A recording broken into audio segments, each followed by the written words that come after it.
want to go look at my schedule template. The schedule template is what creates all those open shifts for the staff to sign up for. It's that template that says, I want so many people working these shifts for this skill. So go ahead and sign up for them. So we're going to go ahead and look at our schedule template. So I'm just going to flip back over here and I'm going to go to setup. And I saw that Teresa posted in the chat. So to delete hyperfines, this is where we go. But we're going to go to schedule templates. And most of you already have a schedule template that's built. So you would find your template and then you would be able to edit it. Now, if you don't have a template because you guys it's new, you're new to scheduling, then you're going to create a new one. So I'm going to show you how to do a new one, but most of you already have one. So I'm going to create a new one and then we're going to go in and we're going to take a look at one that's already there so we can edit it. But if I'm creating a new one from the very beginning, we've never done self-scheduling before, I just simply set new. Now this configuration, you only have to do once. Once you've built the foundation for the schedule template, you will then edit and make the changes within the template itself. But if I don't have one, if my unit has never done self-scheduling, then I'm going to need to create it from scratch. And so I'm just going to say that this is my BJH crew new template. So I name it. We ask that you start it with the facility name so that it's easier for us to find when we're trying to help you, because sometimes it is all about the MyTime team. So add your unit there. You always will use 6 weeks because everyone is on a 6-week schedule. So 6 weeks is your duration. The anchor date is always the start of a schedule period, always, because it has to know what day 1 is of the schedule. We would always make our anchor date here. Now, the organizational location. So what unit is this for? So I just select that and it's going to give me the units that I have the ability to create a template for.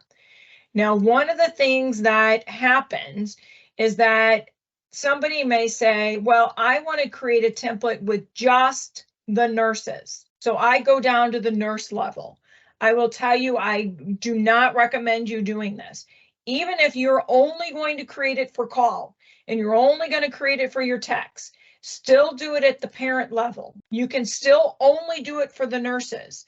But if you go down to the child level, down to the job, and the job changes, you're going to end up creating a whole new template.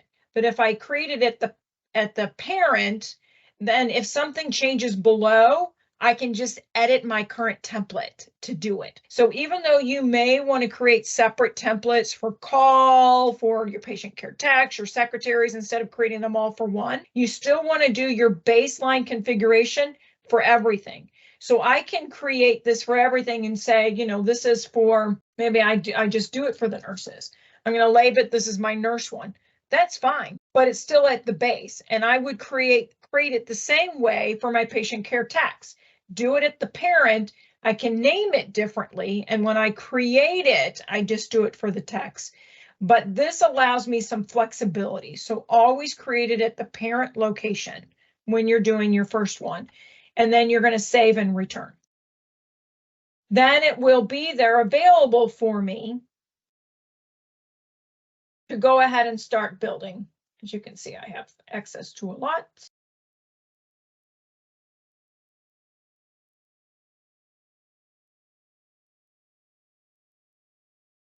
There's the one I built so that I have it then available for me to be able to start working with. Okay, so I have it, it's there and available for me. Now, most of you, again, already have ones, and we're going to talk about some edits or changes that you may need to do. And then we will talk about if I had created one from scratch. So I need to make some changes to mine that's already created, or maybe I need to create or start adding stuff to the one I did from scratch. So I'm going to go into my schedule template editor, and I'm going to find my template. Now, the template that I am going to be working on is one that's already been established, and it's 11,200. Now you can see that the one that I did create that's new right here, that doesn't have anything in it. The one that I have that we're going to work on is already established, that already has stuff in here. But we're going to talk about how you add and make changes here. Okay, so it'll be exactly the same as creating a new one, except we're going to make some, add some different rows, and we're going to make some changes. When we're looking at this, let's talk about what you see. So what you see are Sunday, day 1. And if I go over, I see Saturday, day 42.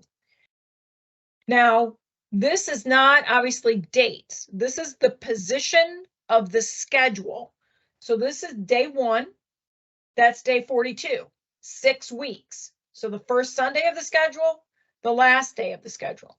Okay, that's what these numbers mean. So when I'm building my template, how many people do I need at what skill? I have to keep that in mind. If I was creating one from scratch, I would add a new row. Okay, that would give me a blank row to start here. Okay, but I already have things here. So the first thing I need to know before I even build my template is how many staff do I need for what shift? How many techs do I need working the day shift? How many nurses do I need? How many secretaries do I need? Maybe my secretaries aren't going to do self-scheduling. So how many do I need to fill to my planned census? What am I shooting for? Okay. Then I need to know what shifts they are. And so to build my template, I need that foundation. Here, the template that's built, it says that I need, and they added a row label here, which is highly recommended because then it organizes your schedule for you. So if you don't have a row label here, you can type, this is a patient care tech AM shift, so that it's there and sorted for me. So everything's grouped together. So I know how many I have of each one. So this, because I typed in the row label, I have 2 AM techs, 2 PM techs, 1, 2, 3, 4, 5 RNs, and 1, 2, 3, 4, 5 PMs. So I'm going for 5 and 5, 2 and 2. Pretty darn simple, except we opened up some additional beds and I need another nurse. So I need to add another nurse shift on the day shift. So I'm going to need to do that. So I need to keep that in mind. So I'm going to need an extra shift. And when we're doing this, we have our row label. We typed in what it's going to be.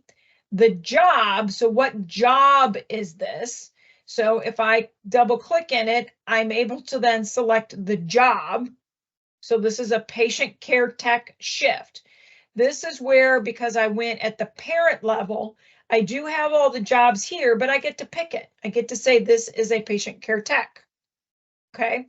And then this is telling me that I need somebody to work 12-hour days. That's what a GL is. You're like, huh? Like, what am I supposed to know? Like, how do I know what a GL is? Well, in the workbook that I sent you in Appendix A, so in Appendix A, this tells me what those letters mean. That's a requirement of the system. We can't just do the start and end times. That would be way too simple. So this does tell us then, what would a GL be? So a GL is a 7 to 1930, okay? And what would an SL be? Well, an SL is a 19 to 730. So these are all the templates that we currently have built. And if you're doing call shifts, you're going to want to make sure you use the ones with the C, because that already has your call work rule added into it. So you want to make sure that you're adding that template.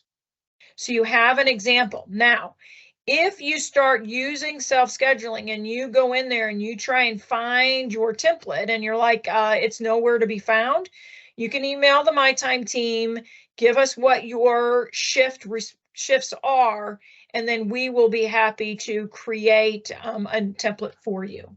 because you can imagine there's probably 50 million templates that you could do there. So that's what these are. These are GLs. I have someone, and we're going to do a nurse for an extra nurse, but they're only going to work day shift. So they're going to work only 7 to 15:30. It's not going to be a 12-hour day. So I want to add a new row. I'm going to call this one RN 8 a.m. So I know it's an 8-hour shift. It's for a nurse. And they're going to work. I need somebody to work it Monday through Friday, 8 hours a day. So I need one person to do that for that. To add my shifts here, and that's going to be a GH. If I looked at my shift template, I can just highlight Monday through Friday, go to my shift palette, find GH, and it will load it there for me. Okay. Then what I can do is just then copy that and paste it on each of the weeks. Or I could get really good and I can highlight those 3 weeks at a time to copy. And then paste it the other 3. This is giving me now another 8-hour day. So that's what I had to add here. The other thing that this is telling me is that I've added people Monday through Friday because, as I stated before, my weekends are covered because I have people on patterns. So I don't need people to sign up for the weekends, except on my nurses. I'm short on certain weekends because I have vacancies. On a couple of the rows where I'm short on those weekends, I added shifts because I need someone to pick those up for me. Okay, so I added some weekend shifts. Now, when I hire somebody on those, I can simply just click in there and delete that. Then I don't need someone to fill that weekend anymore. I can have an open shift there on the template, send it to the schedule for this next schedule, but on the next schedule, the after next schedule, I filled this. So I can delete this before I roll it out, and I don't have to create that open shift again.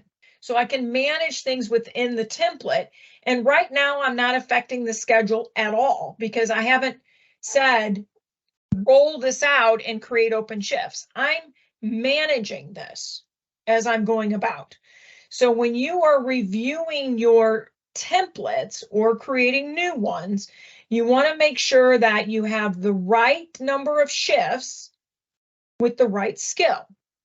Now, if I was creating, let's say I'm going to use 3 techs now on days, because again, because of our increased census, and I'm going to do 12-hour days for them. So it's exactly the same as this row. I can simply just click over here and go to row duplicate, and it will duplicate that row for me. So now I have another one. So I'm going to have 3. And then when I save, you'll see it just goes back in order. Now I have 3. Once I create one row, if it's what I want, I can go to row duplicate and then just duplicate how many I needed. So when this was originally built, I created 5 nurses. I created this row and then I just duplicated it 4 times because I need 5 of them. So there are things that I can do here for efficiency as I'm building my template. And again, some of you may want to build a template with just your nurses. If you have a large staff, you may want to just do it for your nurses, because then your template's going to be really big, but you don't have to. You can do it for different skills here. Now, another thing I want to point out what you can use these templates for, and I do have a department that is actually doing this. They decided that they want to do set schedules. Oh my gosh, set schedules. I can't believe you're actually saying that, but it has been found that some staff actually would prefer to have a set schedule than self-scheduling. So that I know and I can start planning things better in the future. And then they plan things more around their days off. Now, is it 100%? No, you're going to still have to move them around a little bit to help cover for PTO. and stuff, but you find there's less time off requests because they're scheduling their appointments and stuff around their schedule. And so you can create set schedules here. If I have like my tech one, and I could put in shifts that they work, you know, Sunday, Tuesday, Thursday, Saturday, Friday as the first person, and then the tech two. And then I can actually put an employee's name here. I can say Aaron is going to work this schedule. So when I roll it out, it creates the schedule for me. If in your areas you guys like are tossing around the idea of self-scheduling, the templates will work really good for this, because if Aaron leaves and Alvin can fill right in, all I have to do is put Alvin in. And now Alvin can then fill in for that as a set schedule. So I do have the ability to do different things for different areas, depending on what it is I want to do, whether it's self-scheduling or set scheduling.